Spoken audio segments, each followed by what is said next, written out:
प्रिय विद्यार्थियों, नमस्कार।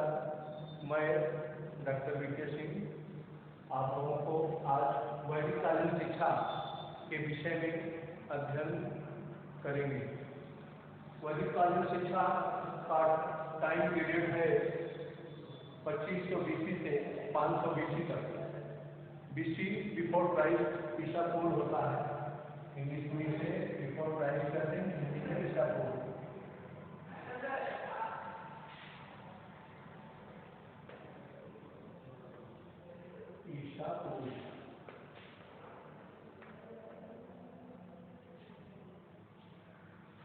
तो वैदिककालीन शिक्षा की उत्पत्ति आज से लगभग 5000 वर्ष पूर्व हुआ था। इस काल की शिक्षा में ब्राह्मणों का आधिपत्य था। आधिपत्य मीन्स कब्जा। तो कुछ लोगों ने इसे प्राचीन भारतीय शिक्षा, ब्राह्मणकालीन शिक्षा या हिंदू शिक्षा के नाम से भी जाना जाता है। कुछ लेखकों के अनुसार इसे प्राचीन भारतीय शिक्षा या ब्राह्मणकालीन शिक्षा या हिंदू शिक्षा के नाम से भी जाना जाता है। प्राचीन भारत के मनीषी इस तथ्य से अवगत थे कि शिक्षा व्यक्ति के ऑलराउंड डेवलपमेंट, सर्वांगीण विकास, समाज की चतुर्मुखी उन्नति और सभ्यता की बहुमुखी प्रगति की आवश्यकता है। प्राचीन जो मनीषी थे उन्होंने शिक्षा के लिए प्राचीन भारत के सर्वांगीण विकास एवं समाज की बहुमुखी आवश्यकता महसूस किया। शिक्षा ही बालक का प्रथम वह तत्व है जो उसे आगे बढ़ने में मदद करता है, उसके ऑलराउंड डेवलपमेंट में। भारत में शिक्षा कोई विदेशी पौधा नहीं है। संसार का कोई भी ऐसा देश नहीं है जहां ज्ञान के प्रति प्रेम इतने प्राचीन समय में उदय हुआ। तो शिक्षा का अर्थ क्या है? वैदिककालीन में हम शिक्षा का अर्थ समझेंगे। तो शिक्षा को अनेक अर्थों में उपयोग किया गया है। वैदिककालीन शिक्षा में विद्या, ज्ञान, बोध और विनय शिक्षा का अर्थ बताया गया है। Doctor A.S. अल्तेकर के अनुसार व्यापक अर्थ में शिक्षा से तात्पर्य व्यक्ति को सभ्य और उन्नत बनाना है। शिक्षा ही वह है जो शिक्षित व्यक्ति सभ्य और उन्नत होता है। इस दृष्टि से शिक्षा लाइफ टाइम अर्थात आजीवन चलने वाली प्रक्रिया है।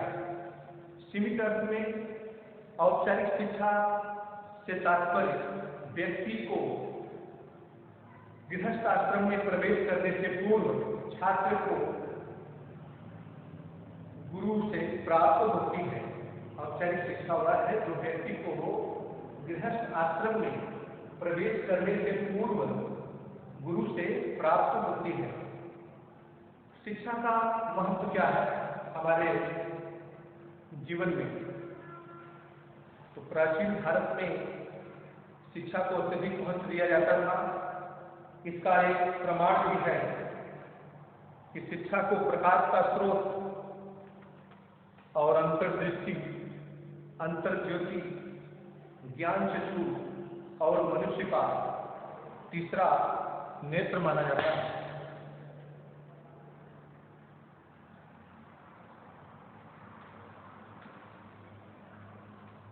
Doctor A.S. अल्तेकर ने शिक्षा के उद्देश्यों पर निम्नलिखित प्रकार से प्रकाश डाला है। वैदिककालीन शिक्षा के उद्देश्य एवं आदर्श ये आपको दिखाई पड़ रहा है। इसमें पहला उद्देश्य है ज्ञान व अनुभूति पर बल। प्राचीन भारत में शिक्षा का पहला उद्देश्य ज्ञान और अनुभूति पर बल देना था। उस समय छात्रों की मानसिक योग्यता का मापदंड उसके द्वारा प्राप्त किए जाने वाले अंक पत्र, प्रमाण पत्र या उपाधि पत्र नहीं थे। जैसे आजकल कॉलेजों में, महाविद्यालयों में, स्कूलों में विद्यार्थियों को परीक्षा के बाद मार्कशीट मिलती है, प्रमाण पत्र मिलता है, उपाधि पत्र मिलता है। तो उस समय ऐसा नहीं था। वैदिक काल में एक विद्वानों की परिषद होती थी, उसके द्वारा अर्जित किया गया ज्ञान विद्युत परिषदों में शास्त्रार्थ करके दिया जाता था और चिंतन, मनन, स्मरण और स्वाध्याय द्वारा ज्ञान को आत्मसात करना था, ग्रहण करना था। मनन,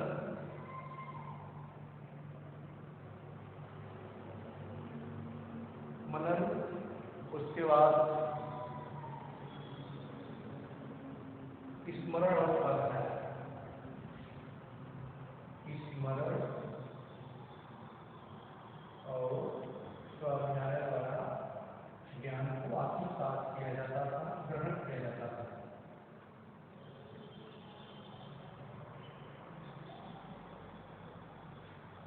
मनन, स्मरण और स्वाध्याय, सेल्फ स्टडी, स्वाध्याय द्वारा। फिर दूसरा, चित्त वृत्तियों का निरोध। तो प्राचीन काल में शिक्षा का दूसरा प्रमुख उद्देश्य चित्त वृत्तियों का निरोध करना था। उस समय शरीर की अपेक्षा आत्मा को अधिक महत्व दिया जाता था, क्योंकि शरीर नश्वर है जबकि आत्मा अनश्वर है। अर्थात उस समय की ये विचारधारा आज भी सत्य है कि ये शरीर नश्वर है। अर्थात कुछ लोग मनीषी भी कहते हैं संसार नश्वर है। संसार में जो भी जितनी भी वस्तुएं दिखाई पड़ रही हैं, सबका एक निश्चित अवधि है, चाहे वो सजीव हो चाहे निर्जीव हो, सब एक न एक दिन नष्ट हो जाएंगे। इसलिए कहा गया है शरीर नश्वर है जबकि आत्मा अनश्वर है। आत्मा अनश्वर है माने न मरती है, आत्मा न मरती है, न मारी जा सकती है। आत्मा एक शरीर से दूसरे शरीर में रूपांतरित हो जाती है। अतः आत्मा के उत्थान के लिए जप, तप और योग, जप, तप और योग पर बल दिया है। आत्मा, जैसे आप लोग हिंदी साहित्य में भी पढ़े होंगे, कुंडली जागृत किया जाता है।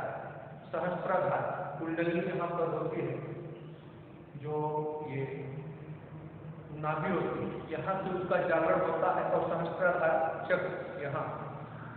तो जब ये इसको कोई बिरला ही पुरुष कर सकता है, रेचक, कुंभक, ये सब सांस रोक कर किया जाता है, तो लाखों में हाथ पुरुष इसे कर सकते हैं। चित्त वृत्तियों की निरोध करके अर्थात मन पर नियंत्रण करके ही संभव जब तक और योग। तीसरा है ईश्वर भक्ति व धार्मिकता की भावना का समावेश। तो प्राचीन काल या वैदिक काल या ब्राह्मण कालीन शिक्षा या हिंदू शिक्षा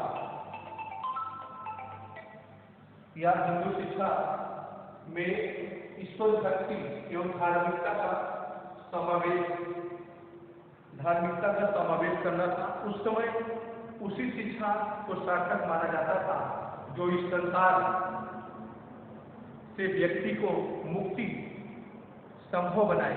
इसलिए जगत गुरु शंकराचार्य की परिभाषा है कि सा विद्या या विमुक्तये, अर्थात विद्या, जगत गुरु शंकराचार्य के शब्दों में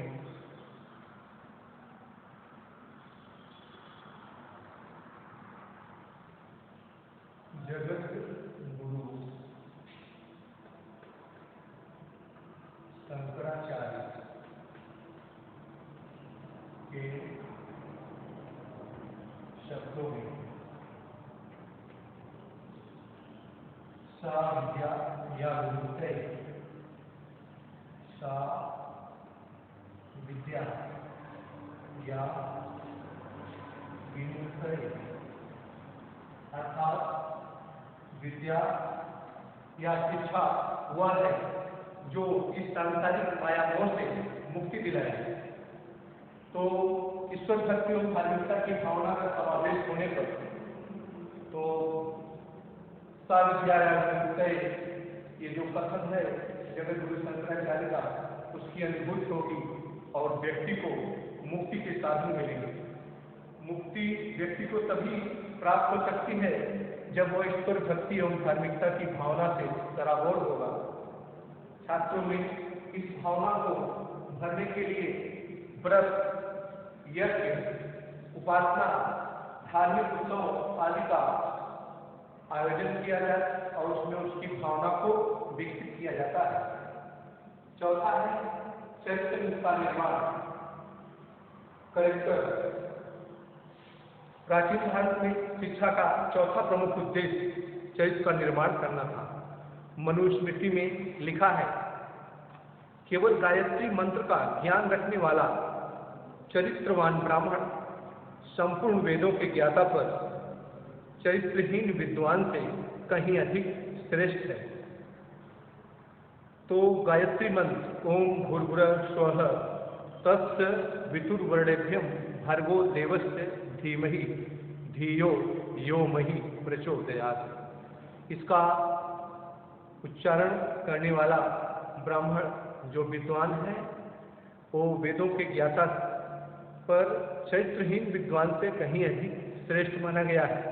गुरुकुलों के उत्तम वातावरण, सदाचार के उपदेशों, महापुरुषों के उदाहरणों, महान विभूतियों के आदर्शों आदि के द्वारा छात्रों के चरित्र का निर्माण किया जाता है।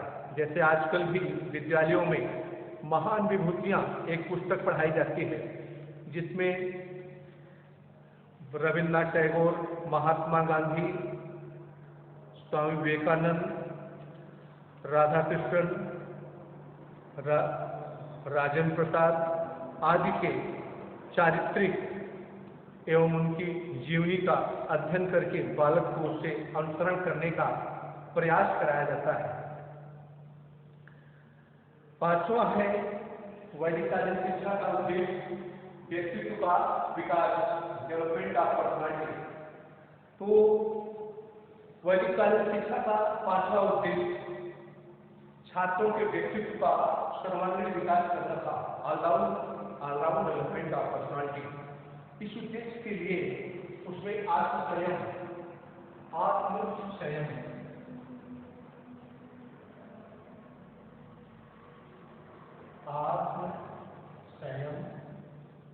आत्मसम्मान, आत्मविश्वास, आत्मसम्मान,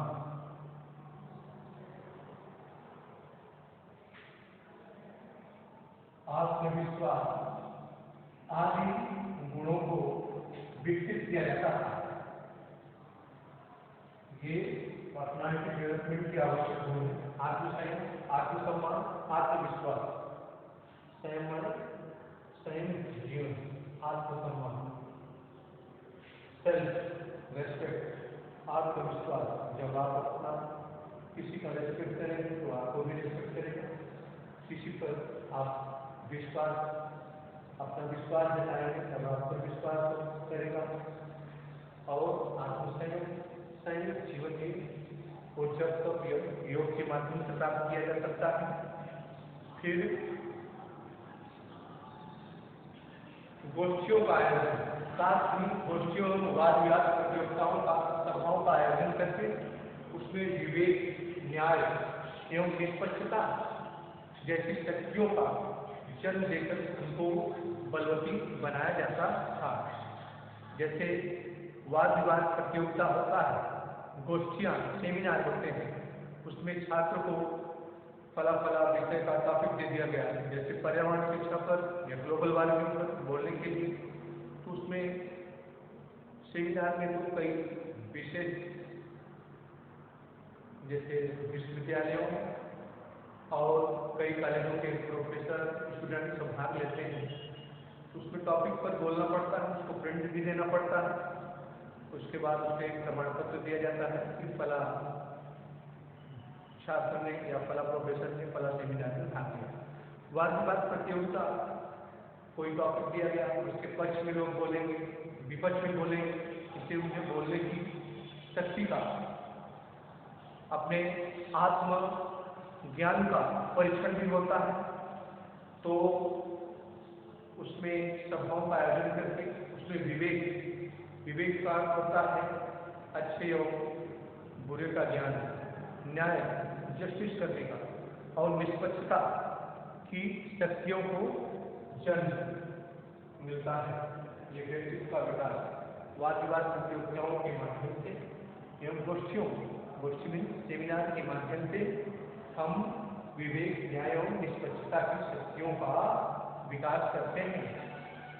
छठवां है पॉइंट, नागरिक व सामाजिक कर्तव्य पालन की भावना का समावेश। प्राचीन काल या वैदिककालीन शिक्षा में छठवां उद्देश्य छात्रों में नागरिक और सामाजिक कर्तव्यों का पालन करने की भावना का समावेश करना था।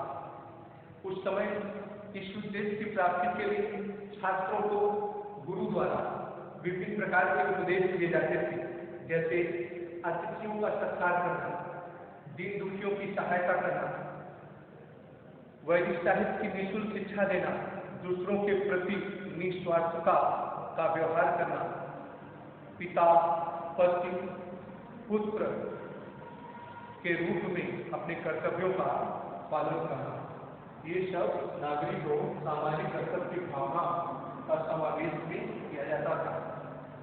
फिर है निःशुल्क शिक्षा। वैदिककालीन शिक्षा निःशुल्क थी, दीन दुखियों की सहायता, अतिथियों का सत्कार करना आजकल भी होता है, लेकिन जो वैदिक काल में होता था उसका स्वरूप आजकल दिखाई नहीं पड़ता अतिथियों के सत्कार में। सातवां है सामाजिक कुशलता की उन्नति। तो प्राचीन भारत में छात्रों की सातवां उद्देश्य था सामाजिक कुशलता की उन्नति करना।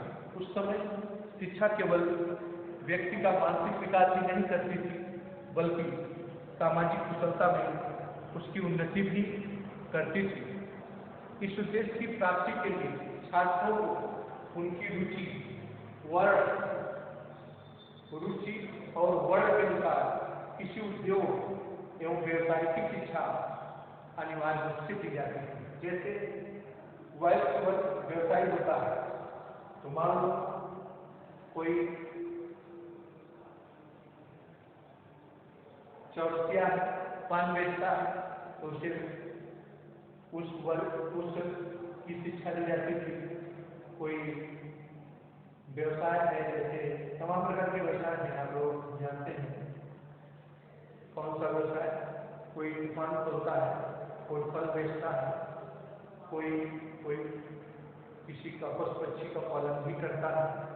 तो हर वर्ण के अनुसार व्यवसाय का वैदिक। फिर नेक्स्ट है राष्ट्रीय संस्कृति का संरक्षण और प्रकाश। तो भारत में, प्राचीन भारत में वैदिककालीन शिक्षा में अंतिम उद्देश्य राष्ट्रीय संस्कृति का संरक्षण और प्रसार करना था। इस उद्देश्य की प्राप्ति के लिए पिता अपने पुत्र को अपने व्यवसाय में दक्ष बनाता था, अर्थात व्यवसाय में चलता था वो पीढ़ी दर पीढ़ी चलता था। जैसे कोई वकील है तो अपने बच्चे को वकील बनाता, कोई अध्यापक है तो अपने बच्चे को अध्यापक बनाता, कोई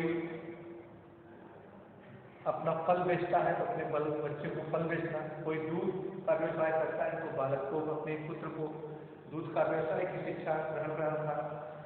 प्रत्येक ब्राह्मण वेदों का अध्ययन करता था। इन सब कार्यों की पीढ़ी दर पीढ़ी स्थापित हुआ और इसका संरक्षण आज भी चल रहा है।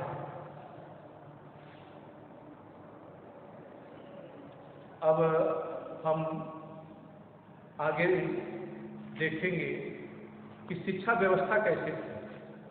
वैदिक काल में। तो सामान्य परिचय है प्राथमिक शिक्षा पर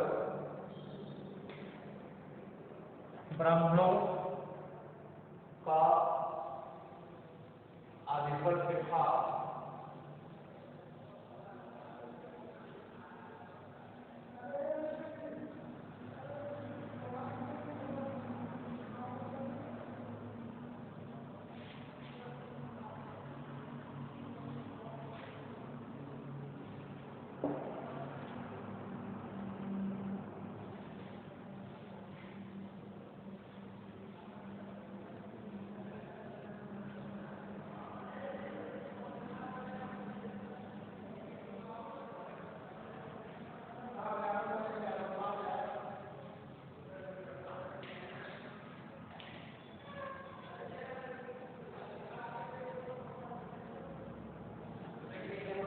तो शिक्षा व्यवस्था कैसे थी वैदिक काल में?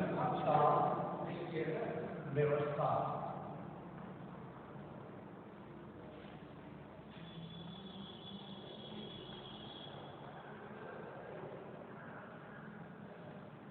तो प्राथमिक शिक्षा पर ब्राह्मणों का आधिपत्य नहीं था। यही कारण है कि उन्होंने धर्म ग्रंथों में इसका विवरण दे देकर इसकी उपेक्षा की है।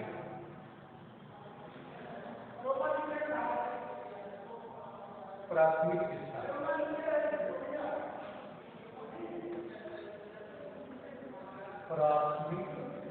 शिक्षा वैदिक काल की प्राथमिक शिक्षा, इस पर ब्राह्मणों का आधिपत्य नहीं था।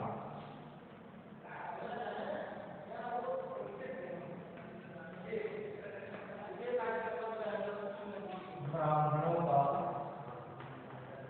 आधिपत्य नहीं था। कब्जा।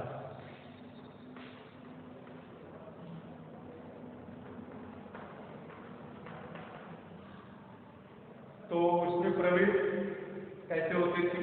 डॉक्टर वेद मित्र के अनुसार, वेद मित्र के अनुसार प्राथमिक शिक्षा का आरंभ 5 वर्ष की आयु में होता था। विद्यारंभ संस्कार द्वारा 5 वर्ष की आयु में बालक का विद्यारंभ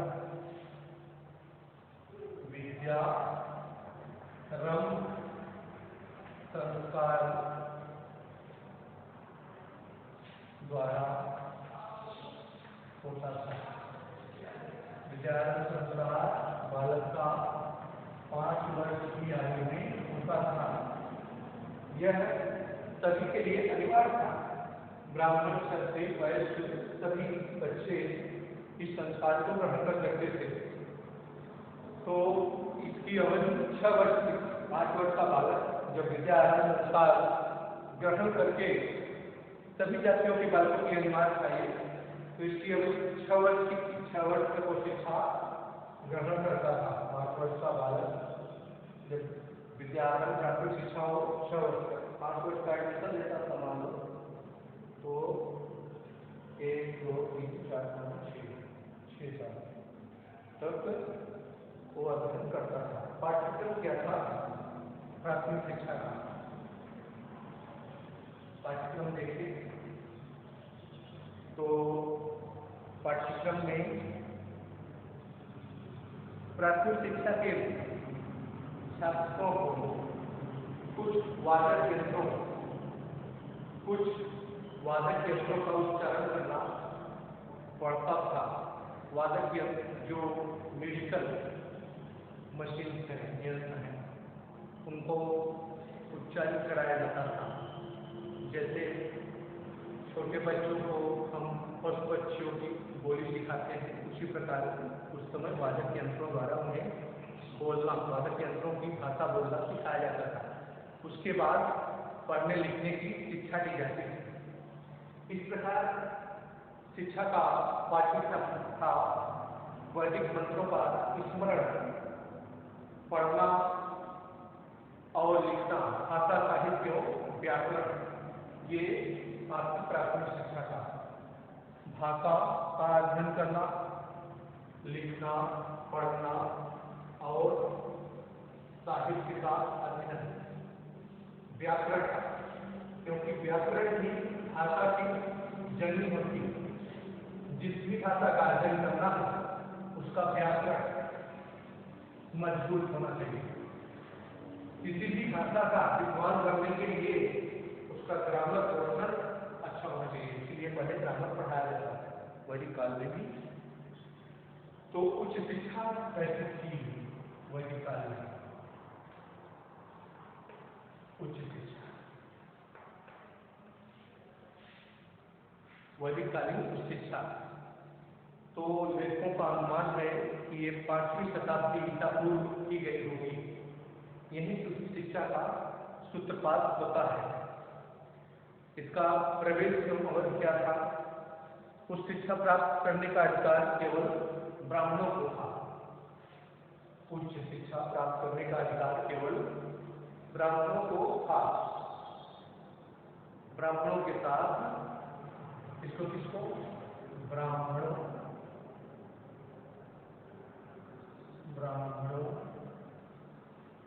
क्षत्रियों एवं वैश्यों को उच्च शिक्षा प्राप्त करने का अधिकार था। ब्राह्मणों के साथ साथ ब्राह्मण, क्षत्रियों एवं वैश्यों को, तीनों वर्णों को शिक्षा प्राप्त करने का अधिकार था। इन जातियों के बालक सामान्य रूप से क्रमशः 8, 11 और 12 वर्ष की आयु में शिक्षा संस्थान में प्रवेश करते थे। ब्राह्मण का बालक 8 वर्ष की आयु में, क्षत्रिय का बालक 11 वर्ष की आयु में और वैश्य का बालक 12 वर्ष की आयु में शिक्षा संस्थाओं में प्रवेश करते थे। पाठ्यक्रम खास था। पाठ्यक्रम में परा माने आध्यात्मिक होता है, आध्यात्मिक विद्या, और अपरा में लौकिक विद्या, तो दोनों का स्थान दिया गया था। परा विद्या के अंतर्गत वेद, वेदांत, उपनिषद, परा विद्या के अंतर्गत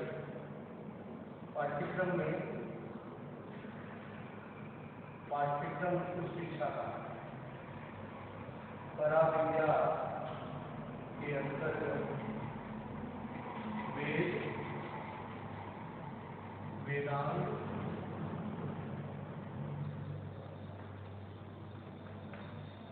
ऋग्वेद, यजुर्वेद, सामवेद, अथर्ववेद, 4 वेद, चारों वेदों का अध्ययन करना पड़ता था उस शिक्षा में। उसके बाद वेदांत है, पुराण, दर्शन, उपनिषद, पुराण, दर्शन, उपनिषद, ये सब जो धार्मिक ग्रंथ हैं ये परा विद्या के अंतर्गत आते हैं। परा में आध्यात्मिक होता है। परा आध्यात्मिक, धार्मिक, परा में आध्यात्मिक उपनिषद के अंतर्गत आते हैं। फिर अपरा विद्या के अंतर्गत अपरा में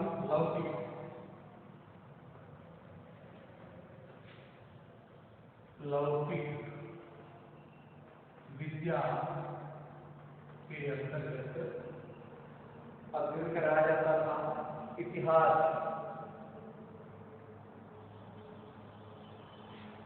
लौकिक विद्या के अंतर्गत इतिहास, तर्कशास्त्र,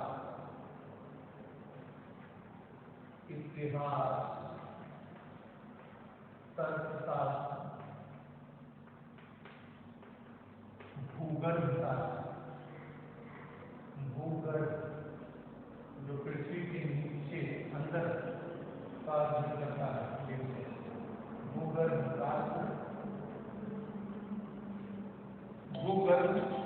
शास्त्र, भौतिक शास्त्र आदि विषयों का अध्ययन अपरा विद्या के अंतर्गत कराया जाता था। ये अपरा विद्या के अंतर्गत। फिर शिक्षण नीति क्या थी? उस समय मुद्रित पुस्तकों का अभाव था। मुद्रित मतलब प्रिंटेड पुस्तकों का अभाव था। अभाव होने के कारण शिक्षण विधि प्राय मौखिक थी। छात्र गुरु से वेद आदि ग्रंथों को सुनते थे, दोहराते थे और एकांत में पाठ्य विषय का अनुसरण करते थे। पाठ्य विषय को मनन, चिंतन एवं स्वाध्याय और पुनरावृत्ति करते थे। तो शिक्षण विधि मौखिक की पाठ्यक्रम की बात है। शिक्षण विधि तो वैदिक काल में शिक्षण विधि जो है उस शिक्षा में मौखिक थी। प्रिंटेड पुस्तकों का अभाव था। कोई समय मशीन वगैरह नहीं है, तो छात्र गुरु द्वारा वेदों को सुनते थे, उसका चिंतन करते थे, स्मरण करते थे। चिंतन, मनन और स्मरण, स्वाध्याय एवं पुनरावृत्ति करते थे। तो शिक्षण विधि में प्रवचन, व्याख्यान, शास्त्रार्थ, प्रश्नोत्तर, वाद विवाद आदि का प्रयोग किया जाता था। शिक्षण विधि में प्रवचन, शास्त्रार्थ, प्रश्नोत्तर, वाद विवाद और पुनरावृत्ति आदि का प्रयोग किया जाता है। परीक्षाएं व उपाधियां तो शिक्षा समाप्त होने के बाद, अभी कुछ देर पहले भी बताया, शिक्षा समाप्त होने के बाद छात्रों को मौखिक परीक्षा होती थी। इसके लिए उन्हें विद्वानों की सभा में उपस्थित होना पड़ता था। जैसे सेमिनार में होता है, विद्वान वहाँ उपस्थित होते हैं। तो जहाँ उन्हें विद्वानों द्वारा पूछे जाने वाले प्रश्नों का उत्तर देना पड़ता था। परीक्षा में अनुत्तीर्ण होने वाले छात्रों को उपाधियां नहीं दी जाती थी, अर्थात एक कक्षा से दूसरी कक्षा में प्रमोट नहीं किया जाता था। ये नियम था। शिक्षा संस्थाएं क्या है? तो प्राचीन काल में अनेक प्रकार की शिक्षा संस्थाएं थी।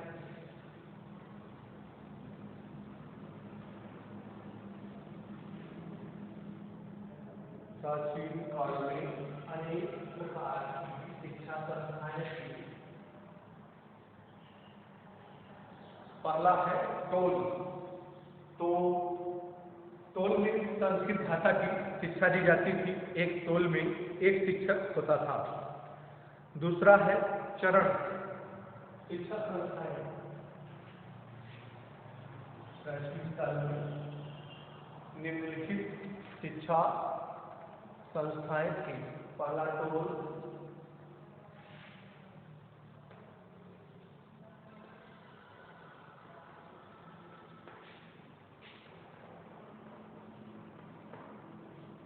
पहला है टोल। इसमें एक शिक्षक होता था, संस्कृत भाषा की शिक्षा दी जाती थी। दूसरा है चरण, तीसरा है घटिका और चौथा है परिसर।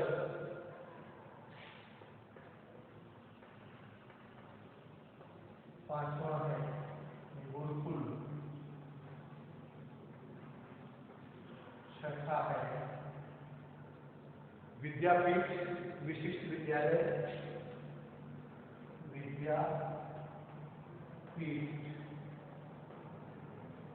सातवां है विशिष्ट विद्यालय।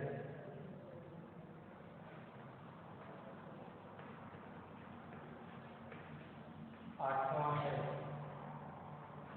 मंदिर, महाविद्यालय। ये सब शिक्षा संस्थाएं थी वैदिक काल में। मंदिर, महाविद्यालय। उसके बाद नौवां है ब्राह्मणी महाविद्यालय। नौवां यहाँ लिखेंगे।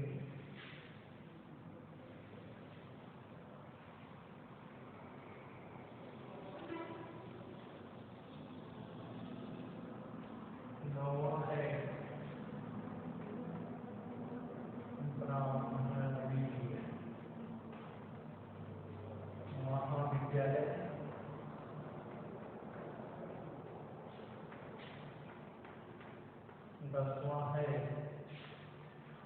विश्वविद्यालय।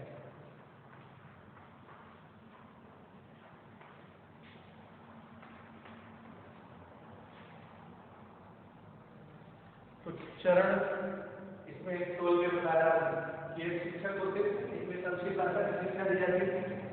चरण में एक वेद के एक अंग की शिक्षा दी जाती थी, अर्थात एक अध्याय एक चरण में एक शिक्षक होता था। घटिका तीसरा है घटिका। घटिका में धर्म और दर्शन की उच्च शिक्षा दी जाती थी। एक घटिका में अनेक शिक्षक होता था। परिषद में विभिन्न विषयों की शिक्षा दी जाती थी।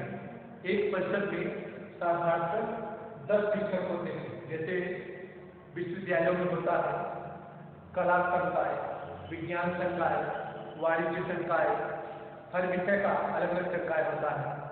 संस्कृत संकाय, शिक्षाशास्त्र संकाय और भूगोल संकाय, सभी विषय का।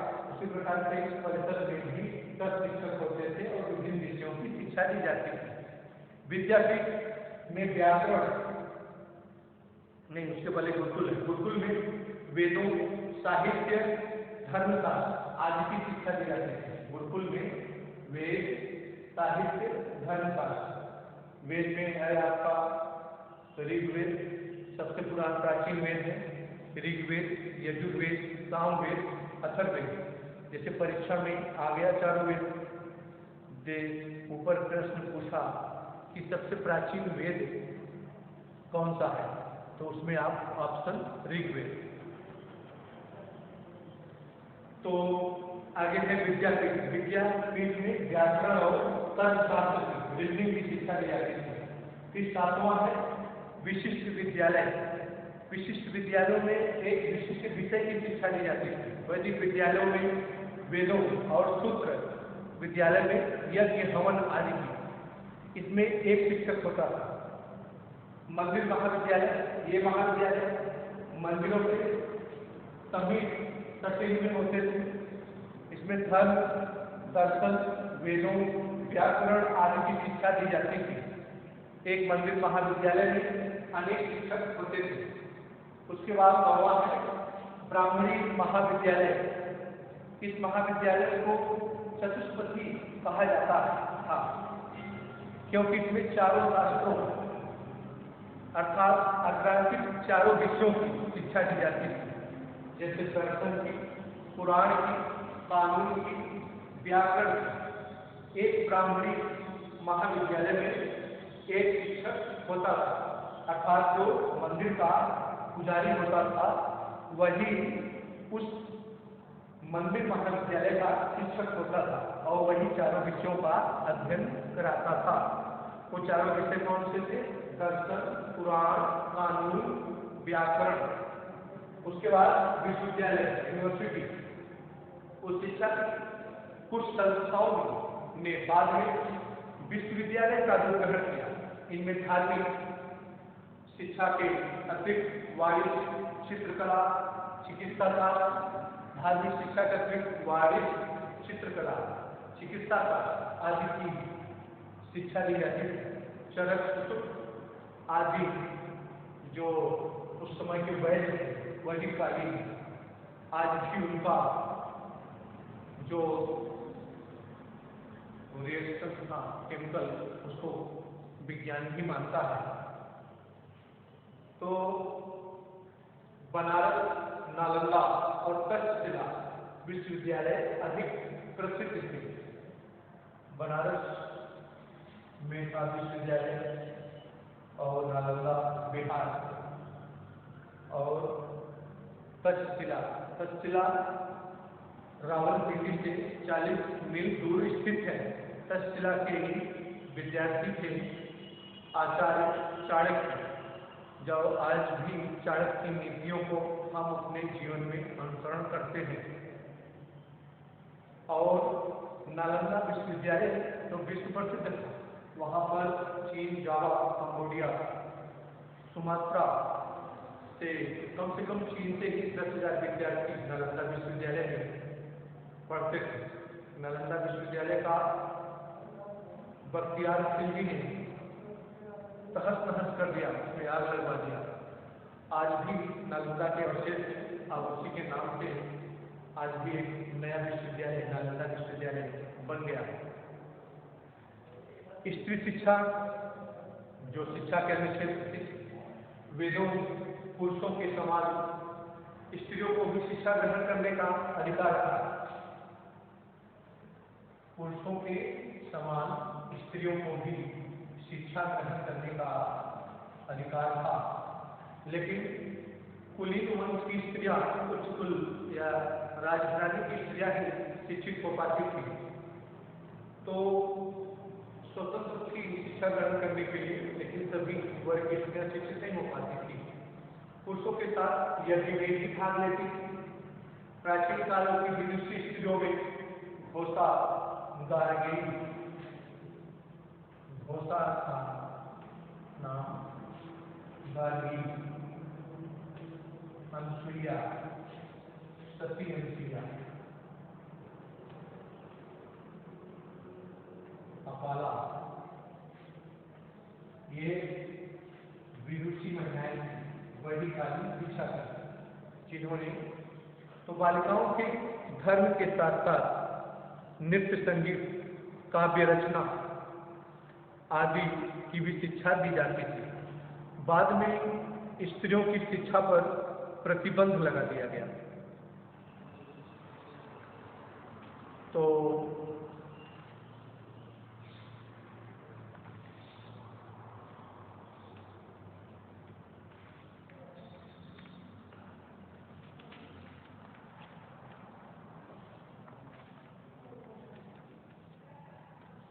बाद में स्त्रियों की शिक्षा पर प्रतिबंध लगा दिया।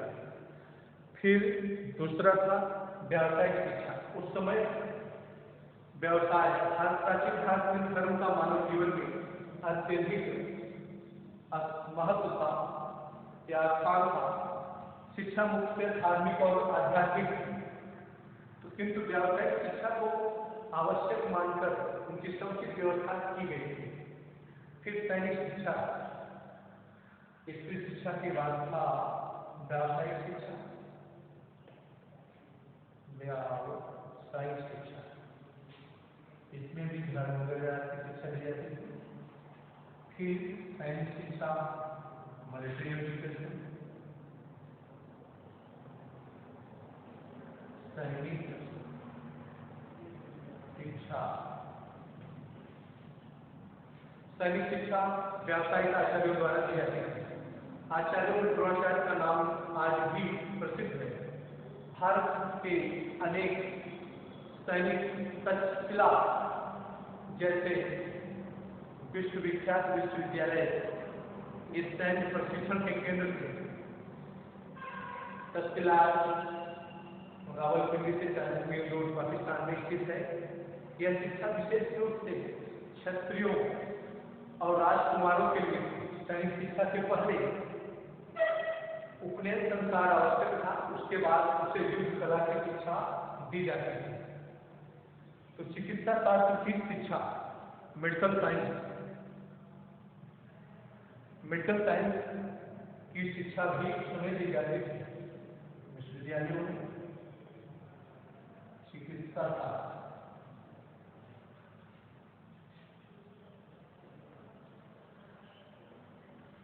ये भी शिक्षा का अंग था। व्यक्तिगत शिक्षकों द्वारा दी जाती थी, जो अपने विषय के विशेषज्ञ स्पेशलिस्ट होते थे। इसकी अवधि 8 वर्ष की थी। आज भी मेडिकल साइंस MBBS होता है, MS होता है, MD होता है, 8 वर्ष लग ही जाता है। तो वही साल में भी 8 वर्ष की शिक्षा चिकित्सा शास्त्र की दी जाती है।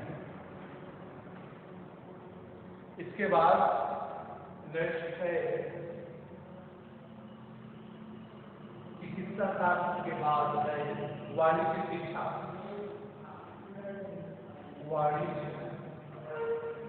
शिक्षा,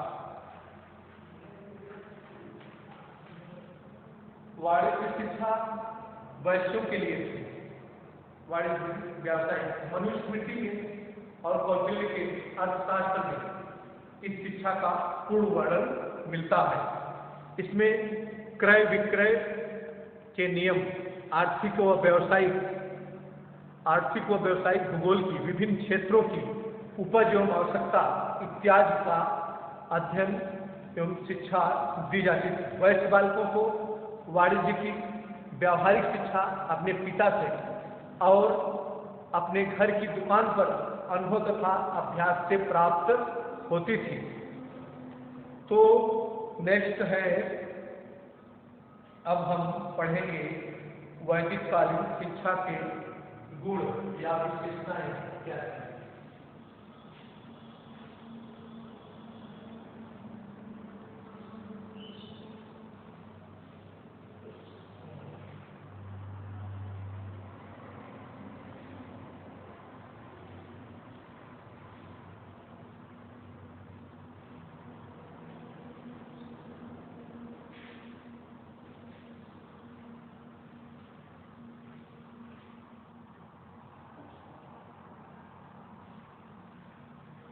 तो नेक्स्ट में अब टॉपिक वही है वैदिक कालीन शिक्षा। इसमें आप देखेंगे वैदिक कालीन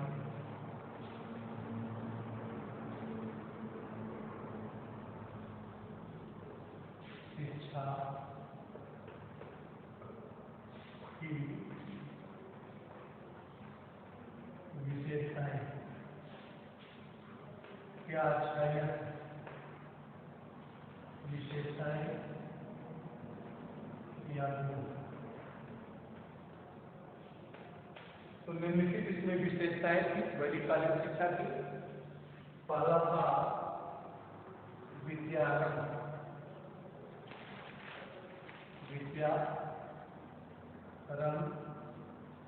संस्कार।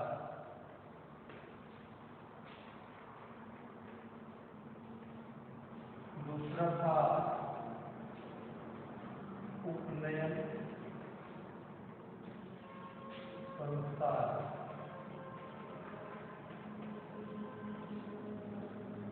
तीसरा था समावर्तन संस्कार।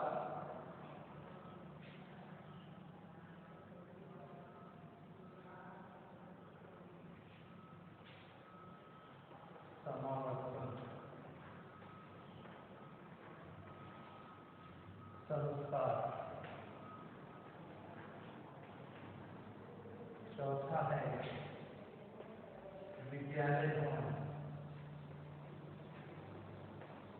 विद्यालय भवन,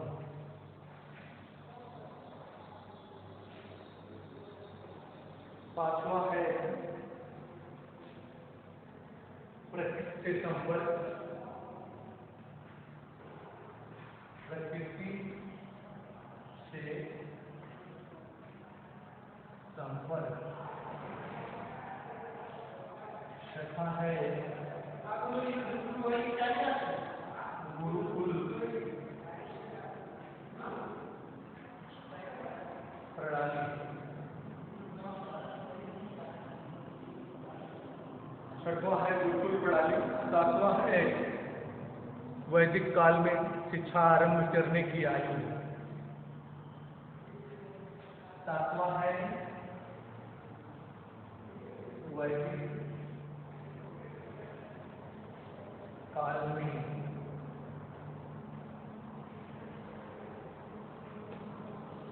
शिक्षा आरंभ करने की आयु। आरंभ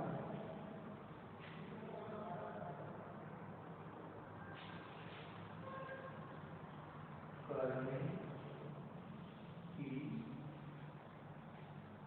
अवस्था। इसमें अलग अलग वर्णों के लिए अलग अलग एज था।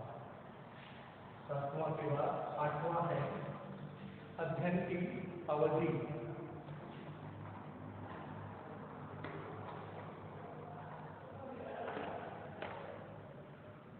अध्ययन की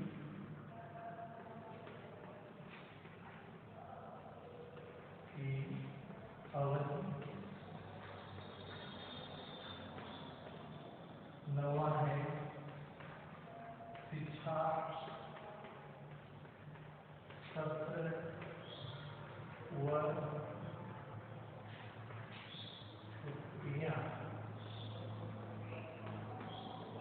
शिक्षा सत्र व छुट्टियां।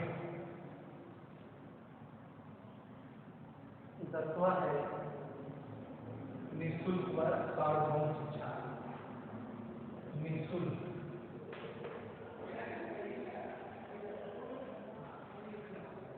व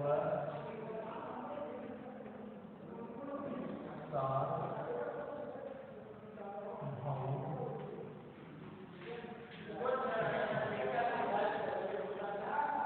10वां है निःशुल्क व सार्वभौम शिक्षा।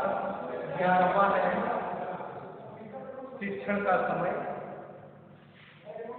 11वां शिक्षण का समय। 12वां है शिक्षण की विधि।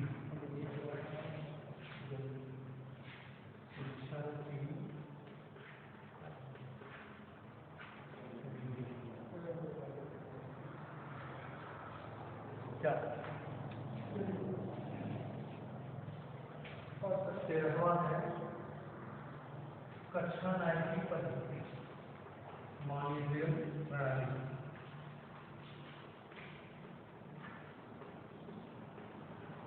9 की पद्धति। उसके बाद 14वां है छात्र जीवन संबंधी नियम। छात्र जीवन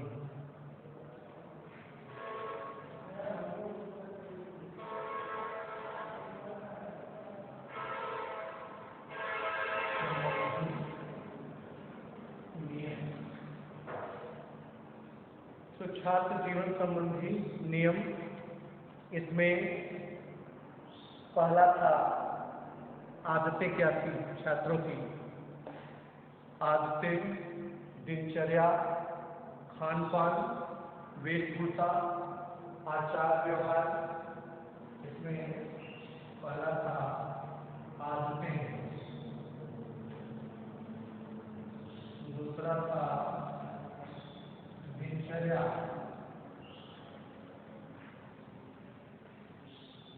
दिनचर्या क्या करते थे, उसका टाइम टेबल क्या था।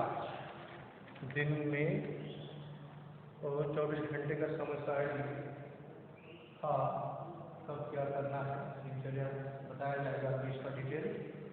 उसके बाद खान पान, तीसरा था क्या तो खाना था क्या नहीं खाना था, क्या वर्जित था।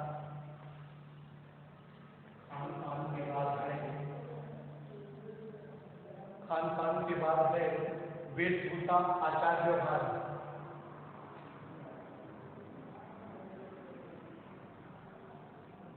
वेशभूषा पहनावा क्या, वेशभूषा। उसके बाद आचार व्यवहार।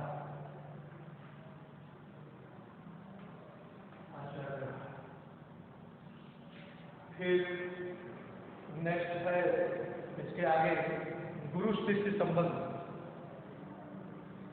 तो यहाँ पर हम लिखते हैं गुरु शिष्य संबंध। इसमें पहला था गुरु का छात्रों के प्रति क्या कर्तव्य है बताया गया है। छात्रों के प्रति कर्तव्य। और दूसरा छात्रों का गुरु के प्रति क्या कर्तव्य था, इसका वर्णन किया गया है। तो विद्यारंभ संस्कार, यह संस्कार उस समय आरंभ होता था जब बालक प्राथमिक शिक्षा आरंभ करता था। विद्या आरंभ संस्कार उस समय आरंभ होता था जब बालक प्राइमरी स्कूल में या प्राथमिक शिक्षा ग्रहण करता था, जिसको आज प्राइमरी स्कूल में ग्रहण किया जाता है। संस्कार के समय बालक को अक्षर ज्ञान कराया जाता था। बालक पहले सरस्वती, विनायक मीन्स गणेश और परिवार के देवताओं की उपासना करता था, पूजा करता था। उसके बाद गुरु उसे वर्णमाला के अक्षरों को लिखवाता था। वर्णमाला के अक्षर आज क्या है? अ, ई, उ, क से ज्ञान तक है, तो इसका लिखवाने का ज्ञान गुरु से करवाता था। तो डॉक्टर वेद मित्र ने लिखा है कि यह संस्कार 5 वर्ष की आयु में होता था और साधारणतः सब जाति वर्ण के बालकों के लिए था। दूसरा है उपनयन संस्कार। यह संस्कार उस समय होता था जब बालक गुरु के संरक्षण में वैदिक शिक्षा का अध्ययन करने के लिए जाता था या आरंभ करता था। उपनयन का शाब्दिक अर्थ है समीप जाना या पास जाना या पास ले जाना। दूसरे शब्दों में बालक को शिक्षा प्राप्त करने के लिए गुरु के पास ले जाया जाता था। बालक को शिक्षा प्राप्त करने के लिए गुरु के पास ले जाया जाता था। गुरु बालक को पहले गायत्री मंत्र का उपदेश देता था, उसके बाद उसे शिक्षा देना आरंभ कराता था। यह संस्कार ब्राह्मण, क्षत्रिय, वैश्य तीनों वर्णों के लिए अनिवार्य था। समावर्तन संस्कार। यह संस्कार जब बालक शिक्षा पूरी कर लेता था उस समय प्रारंभ होता था, जब छात्र अपनी वैदिक शिक्षा समाप्त कर लेता था। समावर्तन का शाब्दिक अर्थ है घर लौटना, रिटर्निंग होम। यह संस्कार 25 वर्ष की आयु में होता था, जब छात्र गुरु गृह से लौटकर अपने घर जाता था और ब्रह्मचर्य आश्रम का परित्याग करके गृहस्थ आश्रम में प्रवेश करता था। जिस दिन यह संस्कार होता था उस दिन दोपहर के समय छात्र स्नान करके और नए वस्त्र धारण करके गुरु के समक्ष उपस्थित होता था। गुरु से मधुपर्क एक सहज मान लीजिए ये होता था, मधुपर्क देता था और आधुनिक युग के शिक्षांत भाषण के रूप में उसे समावर्तन उपदेश देता था। जैसे आधुनिक काल में विश्वविद्यालयों में शिक्षांत समारोह होता है, उसमें डिग्रियां बांटी जाती हैं। जैसे पूर्वांचल विश्वविद्यालय में बसंत पंचमी के दिन राज्यपाल की उपस्थिति में शिक्षांत समारोह का आयोजन किया जाता है और डिग्री बांटी जाती है। उसी प्रकार से उस समय दीक्षांत समारोह होता था वैदिक काल में और छात्रों को गुरु उपदेश देता था। हे शिष्य, सदा सत्य बोलना, अपने कर्तव्य का पालन करना, स्वाध्याय में प्रमाद मत करना, अच्छे कार्य जो हमने किए हैं उसका तुम अनुसरण करना, श्रद्धा से दान लेना, तुम्हें यही हमारा आदेश है और यही उपदेश है। तो शिष्य के लिए ये समावर्तन संस्कार जब वह शिक्षा पूरी कर लेता था तब होता था। विद्यालय 5 वर्ष के संस्कार में उपनयन संस्कार ब्राह्मण, क्षत्रिय, वैश्य तीनों का होता था। ब्राह्मण का 8 वर्ष की आयु में, क्षत्रिय का 11 वर्ष की आयु में, वैश्य का 12 वर्ष की आयु में। ब्राह्मण का वसंत ऋतु में होता था, क्षत्रियों का ग्रीष्म ऋतु में और वैश्यों का